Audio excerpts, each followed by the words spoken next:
Yesterday we spoke about guarantors standing surety on a loan, and at what point can you step in and put yourself on the line for somebody else's loan. And we said the most logical thing obviously is that if the loan is being put together, that's the most obvious time that a person should step forward as a surety, and obviously if they do so, they are now built into the loan. And we wanted to understand if somebody steps up later, a few days later, a few weeks, even months later, says, I'm now going to guarantee the loan. Is that binding? And we said, yes. Turns out that it's binding. However, we saw that there's a difference between the approach of the Babylonian and the Jerusalem Talmud. According to the Babylonian Talmud, if a person is late to the party, then they have to make some formal kinyan. They've got to do something that illustrates clearly, without any doubt, that they are actually stepping up as surety on the loan. Whereas, according to the Jerusalem Talmud, even if a person just makes that verbal commitment that says, I'm in, that is binding. And the example that we gave was an extreme example. There's a guy who's literally being beaten in the street, and a decent bystander decides that he's going to save this man, and he's going to put himself in the line of fire and say, I'll pay back the loan. So according to the Babylonian Talmud, that's meaningless unless he actually does something formal. And according to the Jerusalem Talmud, that is binding. So yesterday we said that if we really want to get to the heart of this, we have to understand the mechanism of a surety. How does it work? What's the reason? If you think about it logically, there are two individuals who are trying to determine a contract between them. There's the creditor and there's the debtor. And all logic says that whatever happens around that money should be between those two people, because that's surely the nature of the undertaking. I'm going to lend you money because I believe that you're somebody who's good for the money at some point. Why else would you just think about it? Why would you loan somebody money? If you don't believe you have a chance of getting the money back, you're not going to get involved. Surely. Then don't loan. Don't lend in the money. Like, how does it work? You're bringing in a third party now to underwrite the loan. That implies that you're not so confident in this loan, surely. So we need to just understand what is the concept of the surety. And we need to understand it from both perspectives, because there are two people we have to analyze here. The creditor and the guarantor. What's going through their minds? We understand the debtor, we understand. If you're applying for a loan, you're going to do anything you possibly can to convince either the financial institution or the individual that they should give you the loan, because you desperately need the money. So you're going to do whatever you can to convince them that they should give you the money. So that psychology we understand. But we've got to understand the psychology of the creditor. We've got to understand, most importantly, the one that's most relevant to our conversation, what is the psychology of the surety. Let me explain what I mean by that. If Moshe borrows money from Chaim, what's the psychology that's going through Moshe's mind to say, I'm willing to do this, I'm willing to take the risk, I'm willing to take the loan, because I may not be able to pay it back. So what's the psychology? Why do you think he's doing it? It's obvious. He needs the money. And when a person is in a situation that they need the money, they're going to do things which may even be risky, because they'll rather deal with their immediate problem and plug the hole, and at some later point, they'll come back and they'll deal with how they're going to sort it out. And they may end up doing this perpetual business of, borrowing from Peter to pay Paul. What's the psychology of the person who's lending the money? Trust, possibly. And helping the guy. Helping the guy. There's a mitzvah, it's actually in this week's parasha, im kesef talveh zami, that you are required to lend a fellow Jew money when they're in distress. In fact, in a certain regard, it's even greater than tzedakah, because tzedakah, there's an element of shame associated with it. I'm getting a handout. Whereas a loan, it gives the person some level of dignity. Okay, it's a loan, I'll pay it back. So it's considered a very big mitzvah, and you can understand that that's the psychology of the creditor. He's going to say, you know what, I'll do the mitzvah, I'll help the guy out, and I'll be optimistic enough to believe that he's going to pay me back. Because if I didn't have that optimism, I probably would not lend him money. And in fact, in various halachic discussions, particularly in the Gemara, we discuss the possibility of a situation where if we over-legislate loans, we're going to make it more difficult for people to get their money, because then there's high risk. For example, if you're going to say that there's some kind of protection for the debtor, the creditor's not going to want to extend money. So we've got to make it that the creditor feels he's going to get his money back. So we understand the psychology of both of these people. What's the psychology of the guarantor? And what I mean is, obviously he wants to help. That's why he's stepping in. That's not the question. The question is, on what basis is he bound by the suretyship that he's offering? Because any time that there's any kind of a transaction that's happening, there's got to be a reason why that transaction is binding. So if I borrow money from you, it's obviously binding that I have to return it to you. And you're going to protect yourself either by having witnesses who know that this loan has taken place, or by writing a document like an IOU. That's going to protect you. So that's why that's binding, because we've put a mechanism in place that makes sense that I'm going to have to pay you back. What's binding? What goes through the guarantor's mind that makes him feel that he actually has to honor the surety that he's put forward? Because maybe he's just like the guy being beaten in the street. He's just trying to help the guy. He doesn't really want to have to pay. Have you ever been approached to be a guarantor? You know, so people take a gemach for argument's sake. Very often they have to provide a whole... So a person comes over to, would you sign as guarantor? In your mind, you don't anticipate that you're actually going to have to pay the money, necessarily. You might just be thinking, listen, I'm sure he'll be fine. You know, people are a little bit idealistic. I'm sure he'll be fine. I'm sure it's not going to... So what is it about being a guarantor that actually binds him to this particular transaction? So we're going to explore two possibilities. And these possibilities are discussed in great detail. It starts with the opinion of a sage called Rav Ashi in the Gemara. It goes into the commentaries that are around the Gemara, the medieval commentaries. So without getting overly technical, we're just going to distill it down into the two possible psychologies that go with why a surety becomes a surety. The one is, think about it this way. What happens to a person if they've now signed surety on a loan? I don't mean what happens to them in terms of their financial obligations, but what happens to the person who signs surety on a loan in terms of the perception of their standing in society? Think about that for a second.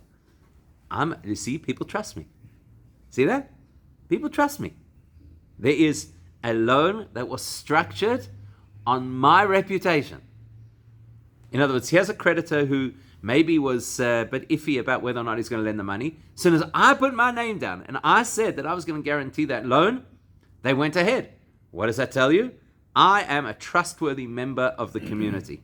And reputation is a very valuable thing. So the one psychology is, because a person gets so much value, so much reputational value out of being accepted as the guarantor on a loan and built into this deal that was made, so that is the reason he's willing to put his money on the line, to get the reputational value. In other words, he doesn't know for certain that he's going to have to actually pay the money, but it's worth taking that chance to have the reputation in the community that I'm a trustworthy guy.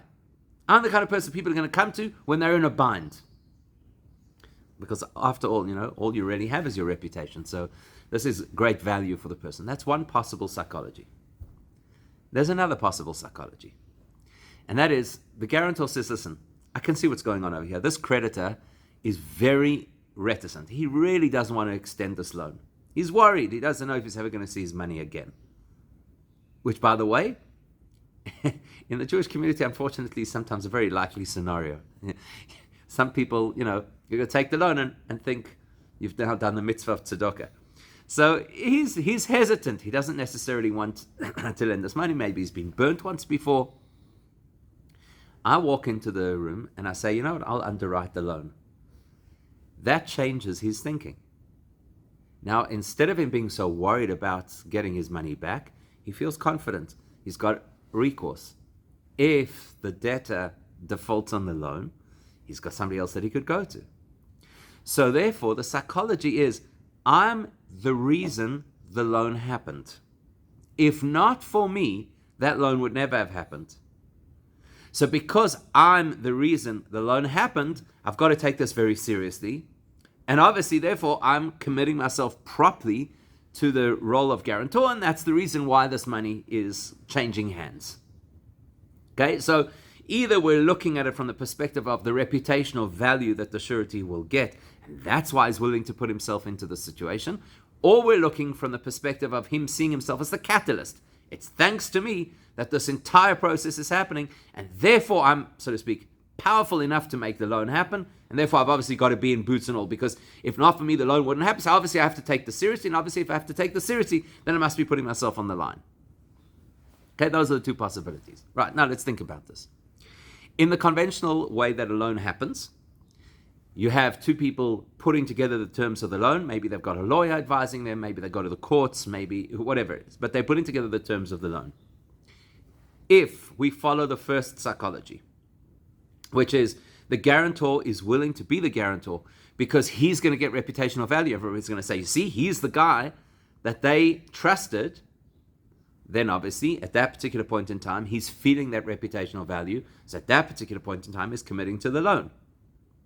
If the reason why he's committing to the loan is because without him, there would be no loan, and that's, so to speak, what gives him this confidence, and that's what makes him feel a very important part of the whole process, and that's obviously why he's committing himself, then obviously that makes sense at this time. When you're constructing the loan, that's when he's making that difference. Without him, there would be no loan. But what happens if it's the other scenario, which means the loan already happened? The loan happened a few days ago, a few weeks ago, a few months ago, and now for one reason or another, somebody wants to insert themselves into the loan and become the guarantor on the loan. So if the psychology is because I'll get reputational value, people will now recognize me, they'll trust me because I'm somebody who's a guarantor on the loan, then it doesn't really matter when that happens. Any time in the term of the loan that this guy comes forward and says, I'll underwrite it, he's going to get that reputational value. So it's in his interest. So he's in. Which means if he's walking down the street and he sees a guy beating another guy, literally holding him by the scruff of his neck, is about to clobber him, where's my money? And this guy walks in and says, don't panic, I'll help. He's going to get great reputational value. What a hero. This is the guy who walked in this crisis situation. He diffused the crisis. He's the guy who helped put everything back together again. Hero. Well, if the psychology of why a person would commit themselves as the guarantor of the loan is because of the reputational value they're going to get, this guy just got a 5-star rating. And therefore he is 100% committed just by virtue of the fact that he said, I'm going to do it. But if the reason why a guarantor works is because he is the catalyst, without him the money would never have been released in the first place, well then it makes no sense to become a guarantor after the loan already went through. Because now you're no longer the guy making the loan happen. So if that's the reason that guarantors work, then there's no such thing as a guarantor after the money's already changed hands. Because if the basis of you taking the responsibility of suretyship is because you made the money change hands, that can only ever occur before the money changes hands. So even if the guy is being strangled in the street and you come along and say, I'm going to help you, I'll pay your loan, we say, sorry, that has no bearing because the money's already been dispersed. So you're now no longer the cause of it being dispersed. And if that's how you become a guarantor, you can't become a guarantor now at this particular point in time. Which means, if you can't become the guarantor, then you have to do something. You have to create some formal mechanism to say, despite the fact that the normal reason for taking the position of guarantor doesn't exist yet, I'm still going to make a mechanism to commit myself. Make sense? That would be the Babylonian Talmud's approach. So the Babylonian Talmud obviously believes that the reason a guarantor becomes a guarantor typically is because he is the reason the loan happened. And so if the loan already happened before he got there, he's going to have to create another formality to become the guarantor.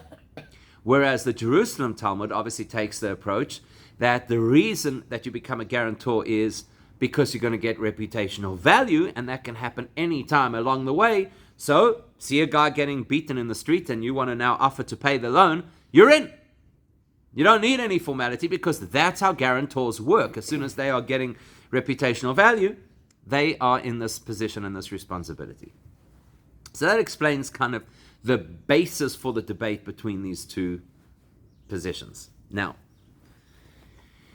one thing we don't like in Judaism is to have halachic debate. We like to go through the debate process to arrive at a resolution, but we don't like to end with a debate. Now we've got two very different approaches over here. The Talmud Yerushalmi, the Talmud Bavli, they've got very different approaches. And that's an uncomfortable place to be because ultimately the Torah is all supposed to be about clarity and about a single view on how life should work. So how do we resolve this? one thing we do know, when it comes to financial matters, whether it's the terms, let's say, of hiring of employees, the contract of hiring of employees, whether it is the rules around the contributions that you have to make to the neighborhood in which you live, whether it's around conventions of how loans are made, one of the considerations we always look at is, what is the culture of the place? It's very interesting. This will never apply to criminal law. Criminal law is absolute. You can't say, well, in our culture, stealing is acceptable. So, therefore, if you steal under a certain amount, if you shoplift under a certain amount, we're not going to penalize you. That is not a Torah view. Theft is theft is theft. As long as it's more than one pruta, which is effectively a cent, it's theft. Criminal law is not up for negotiation. But financial law very much depends on the mindset of the local culture, and even specifically the specifics of the deal that two people make. Because you can structure any financial deal that you want, as long as it doesn't transgress a criminal aspect of Judaism like theft. You can make whatever deal you want to make. So we always consider what is the prevailing culture in a place to decide what the law should be around the financial issues of that place. Now we've got two cultures that we're describing over here. We've got the Jerusalem Talmud, which was written in Israel. That's the culture, how things are in Israel. And you've got the Babylonian Talmud, which is representative of how the culture is in the diaspora. And they're two different cultures. And it's very easy to prove what those two different cultures are, because all you need to do is look at how life is in each of those two places. From your own experience. You get on a bus in Israel with a child, and some random stranger who you have never met in your life tells you the child needs to put on a sweater. You don't know who they are. You've never encountered them. You're never going to see them ever again. I'll tell you a story that happened to me. When we were in yeshiva in Kfar Chabad, on Fridays we used to go to Tel Aviv, and we had a stand by the Dizengoff Square, by the fountain in Dizengoff Square. We used to have a stand over there to put on tefillin with passers-by. And it was once deep in winter, and it was pouring non-stop, freezing cold, and it's a very exposed area there. There's no shelter. So we moved our tefillin stand to like this little alleyway that was covered. We're standing there, people are rushing past us. You can imagine trying to get out of the rain. We're standing in this alleyway, sound almost like some kind of a narcotics deal, stopping people, psst, come inside. Do you want to put on tefillin? And while we're standing there, people are running, and it was freezing. People are back and forth. We weren't getting dozens of people to put on tefillin. Next thing, this Israeli woman stops and she says, "Go home and have chicken soup." Israeli society is very much about living in other people's lives. In the diaspora, you look the other way. I don't know the person, I'm not getting involved. People walk past, that's it, I'm not getting involved. We had an incident a couple of weeks ago. I had to take Shayna to the doctor. She really wasn't feeling well. And as we were walking out in Bluebird, as we were walking out, she just had enough, and she lay down on the floor, and she wasn't moving. And I could see passers-by that they didn't know what to do with this information. He has a kid lying on the floor, and she's not moving. They weren't sure, is this a medical emergency? Is this a parenting issue? People didn't know what to do with it. I guarantee if it was in Israel, it would have been 5 opinions immediately. Do this, move here, go there, right? So that's the difference between the culture of the land of Israel and the culture of the diaspora. The culture of Israel is that people feel responsibility to each other. Just part of the culture. Whereas the culture of the diaspora is much less so, even amongst the Jewish community. And the reason for this is because the concept that we speak about in Judaism, which is Kol Yisrael Arevim Ze Bo Ze, which means every Jew has responsibility for each other, for every other Jew, that is something the Gemara describes in great detail occurred when they crossed the Jordan River into Israel. It was at that moment that they had to undertake responsibility for each other. So it became ingrained in Israeli society. And so therefore we expect that in the context of Israel, people will much more naturally take responsibility for each other than they will in other places. And therefore in Israel, the Jerusalem Talmud says, if you step up to help somebody else, even if it doesn't make such legalese sense, because the loan's already happened, and you're not the one who's causing the loan. You're only now, so to speak, gaining the good reputation of having been the person who helped in a crisis. But because the culture is such that people are looking out for each other, we say that's binding. Because that's the way people think, and that's the way people behave in Israel. But if the same scenario happens outside of Israel, which is represented by the conversation in the Babylonian Talmud, we say, we don't know that just because you stepped into the fray, that you actually meant to put yourself on the line financially. We don't know. So we need you to tell us. We need you to do something that's going to be the mechanism to show the degree of commitment that you're actually displaying. So this is fascinating because it illustrates to us that there's something about being with your people in Israel. And that when you are with your people in Israel, you naturally feel a greater degree of responsibility and a greater willingness to help each other than if you're somewhere else, which is a fascinating concept. And then we've got to see, so what do we do with this information? So are we just going to shrug our shoulders and say, well, Israel, they're much closer and they're much more caring for each other and we just unfortunately live where we live? Or are we supposed to extract some kind of a lesson out of that? Because our core question was, how responsible are we for each other? It turns out that Israel is the model, and then we have to learn from that model.